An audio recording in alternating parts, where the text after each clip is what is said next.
Hello students, आज हम कक्षा 12वीं पाठ 4 पहलवान की ढोलक ये लिखा है फणीश्वर नाथ रेणु ने।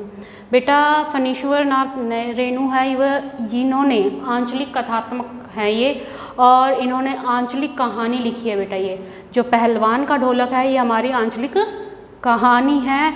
आंचलिक कहानी का मतलब ये हुआ बेटा कि जो ये जो रेणु जी हैं ये अपनी धरती से जुड़ी हुई थी, यानी उसको धरती की छाप थी उसके दिल और दिमाग में, जिसके कारण उसमें होने वाली समस्या, उसमें होने वाले परिवर्तनों के बारे में उसने लिखा है। बेटा ये कहानी है श्यामनगर के समीप गांव की। इसमें एक लुठन नाम का एक व्यक्ति रहता है जिसके माता पिता का निधन हो गया था। उनकी माता पिता का निधन हुआ था जब लुठन 9 वर्ष का था, तब उसके माता पिता का निधन हो गया था, यानी लुठन अनाथ हो गया था।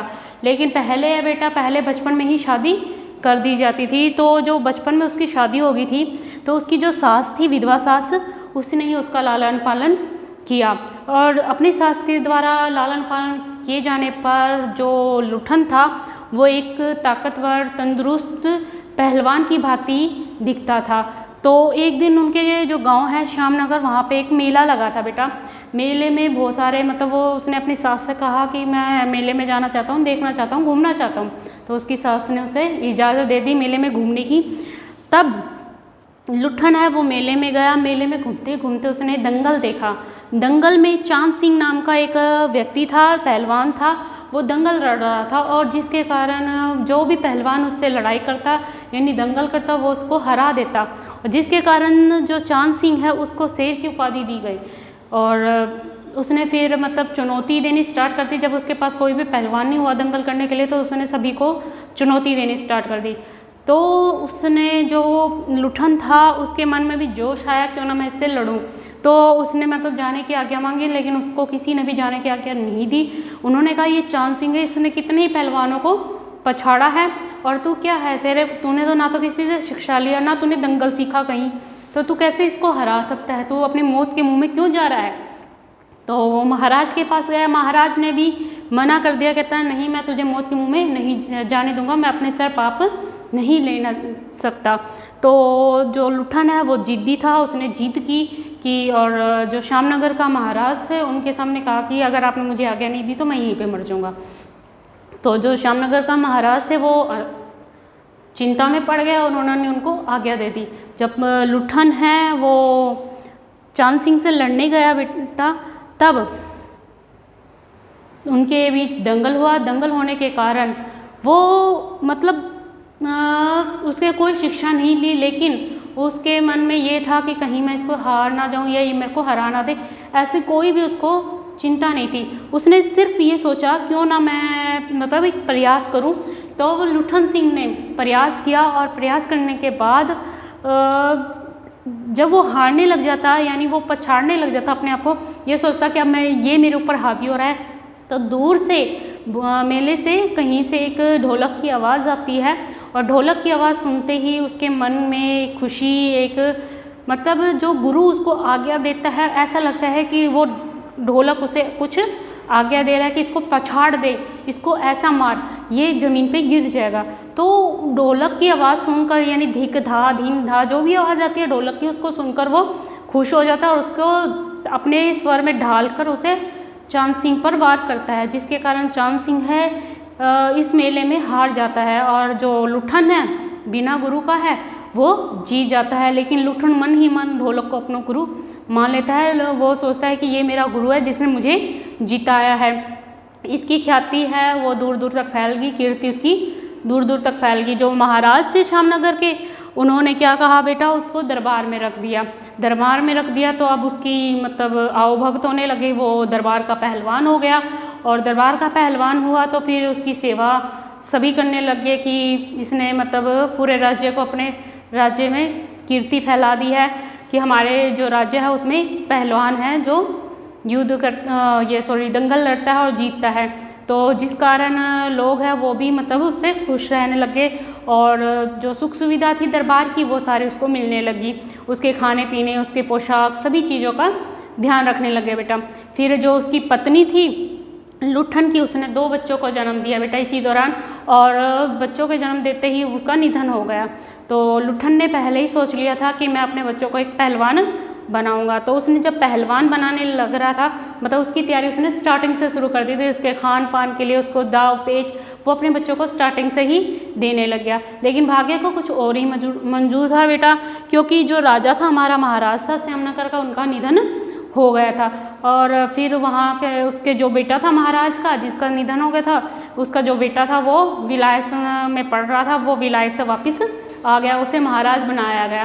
बेटा विलायत से पढ़कर आया था तो उसके शौक भी अलग थे। वो दुनिया मतलब ये है कि जो पिछला था वो भुलाकर वो आगे परिवर्तन कर रहा था। तो उसने दंगल के स्थान पर घोड़ों की रेस रखी, यानी दंगल को एकदम हटा दिया और घोड़ों की रेस स्टार्ट कर दी, घोड़े पालने स्टार्ट कर दिए। तो बेटा जो पहलवान था अब उसका दरबार में कोई काम नहीं था, काज नहीं था। तो अब वो अपने एक रात अपने ढोलक और अपने दोनों बेटों को लेकर कहाँ चला गया, अपने गांव वापस चला गया। गांव पे जाकर उसने अपनी एक अलग से झोपड़ी बनाई। वहाँ पर गांव के लोगों को, जो लड़के थे उनको पहलवानी सिखाई, जो चरवाहा थे उनको पहलवानी सिखाई, उसके दाव पेच सिखाने लग गया। लेकिन धीरे धीरे हैं जो चरवाहा थे और गांव के युवक थे वो अपने काम में भी बिजी होने लगे और वहाँ पर नहीं आने लगे। और जो पहलवान था वो प्रतिदिन अपने ढोलक की थाप दिया करता था, उससे कुछ ना कुछ सीखा करता था, उसकी पूजा करता था।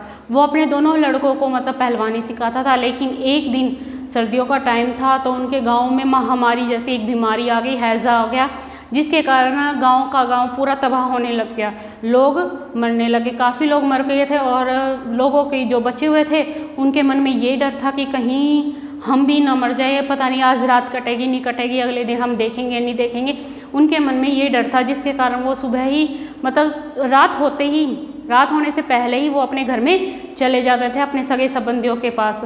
और सुबह उठकर ये देखते थे कि कहीं कहीं रोने की आवाज़ तो नहीं, आज कौन एक्सपायर हो गया या मर गया। तो मतलब ये है कि उनके मन में ये महामारी चल गई थी और मलेरिया और हैजा है, इसका डर बैठ गया था। ढोलक ये पहलवान है जिस ढोलक की थाप दे रहा था, उसका बस एक यही जरिया था जिससे लोगों को शांति मिल रही थी कि हाँ अभी जीवित हैं, हम सांस ले रहे हैं, बस उसी से उनको शांति मिल रही थी। और पहलवान भी लोगों को शांति देने के लिए ढोलक की थाप चला रहा था, मार रहा था। और फिर कुछ दिनों के बाद उसका ही पहलवान के जो 2 बेटे थे उनका कभी निधन हो गया। और वो तो अंदर से टूट गया था पहलवान, लेकिन बाहर के दिल से लोगों को शांति देने के लिए फिर भी वह ढोलक की थाप दे रहा था। और अपने दोनों बेटों को एक रात उन्होंने मतलब जो मर चुके थे उनको नदी में, पास वाली नदी में ही बहा दिया। अब जो पहलवान है वो घर में अकेला रह गया था और पूरे गांव है वो महामारी से जूझ रहा था। तो रात में जो पहलवान है वो अपनी ढोलक की थाप देता है और लोगों को शांति देता है। लेकिन कुछ दिनों बाद ही मतलब ढोलक की थाप आनी बंद हो गई, जिसके कारण लोगों को लगा कि पता नहीं क्या हो गया है। जो उसके शिष्य थे गांव में, यानी जिनको उसने पहलवानी सिखाई थी, दंगल सिखा रहा था उनको, वो उसके पास आए तो देखा कि सियार ने जो पहलवान है लुट्ठन जी उनको आधा खा लिया था और जो आधा शरीर बचा था उसके जो शिष्य थे उन्होंने ही उसका देह संस्कार किया। और इस प्रकार हमारे जो लुट्ठन जी है उनका निधन हो गया बेटा। और आपने ये देखा होगा कि एक परिवर्तन के कारण कितनी ही चीज़ें बदल जाती हैं। जो लुट्ठन है, लुट्ठन का जो पूरा परिवार है वो कैसे बदल गया, उसको कैसे समस्या पैदा हो गई है। और लोग यही सोचते हैं कि मतलब क्या हुआ, कैसे हुआ। आज भी अगर कोई परिवर्तन आता है तो हम चिंतित हो जाते हैं या फिर हम समस्या में जूझ पड़ते हैं बेटा। ये पूरा का पूरा जो लेसन है पहलवान का ढोलक, ये मैंने आपको इसका कहानी का सार बता दिया बेटा। अगर ये इसके जो क्वेश्चन आंसर है, इसके जो प्रश्न उत्तर हैं वो इसी में से निकल के आते हैं बेटा। अगर आपने ये वीडियो ध्यान से देखी है, इसकी कहानी ध्यान से सुनी है या पढ़ी है, तो आपको इसके क्वेश्चन आंसर करने में या फिर छांटने में दिक्कत नहीं आएगी। किसी भी तरह के क्वेश्चन आंसर हो आप 2 मिनट में उसको बना सकते हो। तो बेटा ये वीडियो है वो आप ध्यान से देखिए। थैंक यू, टेक केयर बेटा।